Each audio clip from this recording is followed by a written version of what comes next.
एक घनाभ की लंबाई, चौड़ाई तथा ऊंचाई 5:4:2 के अनुपात में है।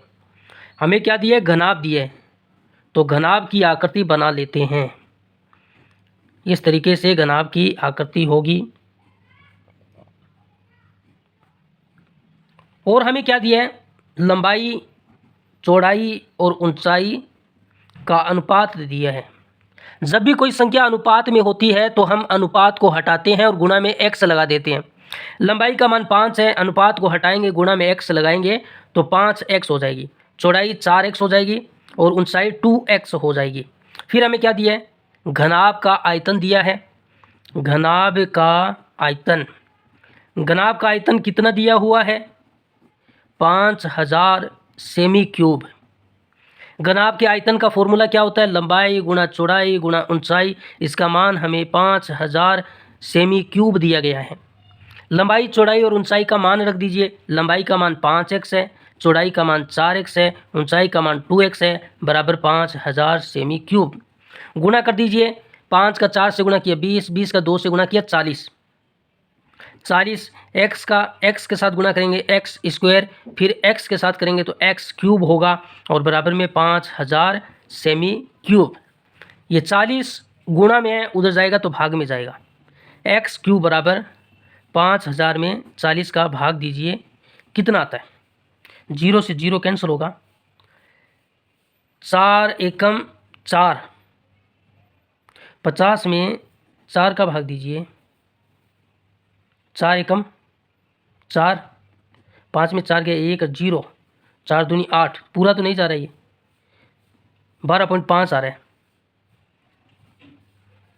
यहाँ पर देखो 5000 में 40 का भाग देंगे, 1 शून्य से 1 शून्य कैंसिल हो जाएगा, तो यहाँ पर 500 रहेगा। लेकिन हमने 50 में 4 का भाग दे दिया, 500 में 4 का भाग देना है, तो दोबारा भाग दीजिए और 500 में 4 का भाग दीजिए। 4 एकम 4, 5 में 4 गया 1 और 0, 4 दूनी 8, फिर 10 में 8 गया 2 और 0 और 5 चौक 20, तो ये कितना आएगा? 125 आएगा। x क्यूब का मान कितना आ गया? 125 आ गया। और हमें तो मान निकालना है x का। ये क्यूब हटाएंगे तो इस पर क्यूब रूट लगेगा। क्यूब रूट का मतलब यहाँ पर इसके पैर में 3 आएगा और 125 का क्यूब रूट, या फिर क्यूब रूट को इस तरीके से भी लिख सकते हैं 125 की पावर 1/3। 125 को हम क्या लिख सकते हैं? 5 की पावर 3 लिख सकते हैं। 5 को 3 बार गुणा करोगे 125 आएगा और फिर उसके ऊपर पावर 1/3। 3 से 3 कैंसिल होगा तो x का मान कितना आ गया? 5 आ गया। x का मान 5 आ गया तो हम क्या करेंगे? यहाँ पर रखेंगे तो लंबाई का मान कितना हो जाएगा? 5 गुणा 5 बराबर 25 हो जाएगा सेमी, और 5 यहाँ रखेंगे 5 चौक 20 सेमी, और 5 यहाँ रखेंगे तो 5 दूनी 10 सेमी। तो लंबाई, चौड़ाई और ऊंचाई का मान आ गया 25, 20, 10। हमें क्या निकालना है? घनाभ का कुल पृष्ठीय क्षेत्रफल। घनाभ का कुल पृष्ठीय क्षेत्रफल। कुल पृष्ठीय क्षेत्रफल का फॉर्मूला क्या होता है? घनाभ के 2 गुणा लंबाई गुणा चौड़ाई प्लस चौड़ाई गुणा ऊंचाई प्लस ऊंचाई गुणा लंबाई, ये होता है।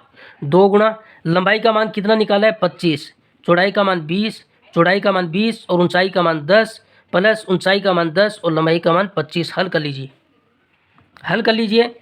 25 दूनी 50 तो 500 हो गया।